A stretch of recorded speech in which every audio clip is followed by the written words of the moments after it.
প্রকাশিত হয়েছে ICC men's ODI team of the year 2024 এর তালিকাটি লক্ষ্য করলে সেখানে রয়েছেন পাকিস্তানের সাইম আইয়ুব, আফগানিস্তানের রহমানুল্লাহ গুরবাজ, শ্রীলঙ্কার পাথুম নিশাঙ্কা, কুশাল মেন্ডিস, চরিত আসালাঙ্কা যাকে ক্যাপ্টেন করা হয়েছে, ওয়েস্ট ইন্ডিজের শেরফান রাদারফোর্ড, আফগানিস্তানের আজমাতুল্লাহ ওমরজাই, শ্রীলঙ্কার অনন্দু হাসারাঙ্গা, পাকিস্তানের শাহিন শাহ আফ্রিদি, হ্যারিস রৌফ এবং আফগানিস্তানের আল্লাহ মোহাম্মদ গজনফার।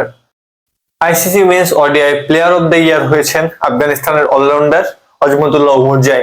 2024 সালে 14টি ওয়ানডে ম্যাচ খেলে 52.12 গড়ে রান করেছেন 417।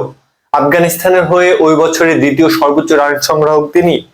সর্বোচ্চ রান সংগ্রাহক তারই সতীর্থ রহমানুল্লাহ গুরবাজ। সেই সাথে 2024 সালে 14 ম্যাচে বল হাতে নিয়েছেন 17টি উইকেট, সেখানেও দ্বিতীয় সর্বোচ্চ উইকেট শিকারী তিনি। তার আগে রয়েছেন তারই সতীর্থ আল্লাহ মোহাম্মদ গজনফার। দুর্দান্ত অলরাউন্ডিং পারফরমেন্সের পুরস্কারটাও ওমরজাই পেয়েছেন হাতে নাতেই। যুদ্ধ বিগ্রহে জর্জরিত আফগান ক্রিকেট, ভালো মাঠ নেই, খেলার ভালো সুযোগ সুবিধা নেই, নামকরা কোনো লিগ নেই, তবুও সেখান থেকে বের হচ্ছেন রহমানুল্লাহ গুরবাজ, রশিদ খান কিংবা ওমরজাইদের মতো প্লেয়াররা।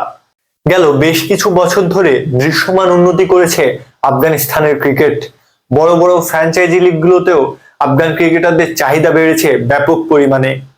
আফগান ক্রিকেটের সঙ্গে যদি আমাদের দেশের ক্রিকেটের কম্পেয়ার করতে যাই তাহলে অনেকটা হতাশাই কাজ করে। বিশ্বের ধনী ক্রিকেট বোর্ডগুলোর মধ্যে বাংলাদেশ অন্যতম। উন্নত সব সুযোগ সুবিধা পায় দেশের ক্রিকেটাররা, সেই সাথে বিপিএল, ঘরোয়া লীগ খেলার মতো সুযোগ সুবিধাও দেশের ক্রিকেটাররা পেয়ে থাকে। তবুও উন্নতি বলতে এখনো তেমন কিছুই দৃশ্যমান নয়। যুগের সাথে তাল মিলিয়ে যেখানে অন্য দলগুলো, অন্য দেশগুলো এগিয়ে যাচ্ছে, সেখানে ততটাই পিছিয়ে যাচ্ছে বাংলাদেশ ক্রিকেট। আফগান ক্রিকেটের অগ্রগতি খুব দ্রুত হচ্ছে। যুদ্ধ বিধ্বস্ত আফগানিস্তানের ক্রিকেটের এত দ্রুত উন্নতির পেছনের কারণ কি? জানাবেন আপনার মতামত।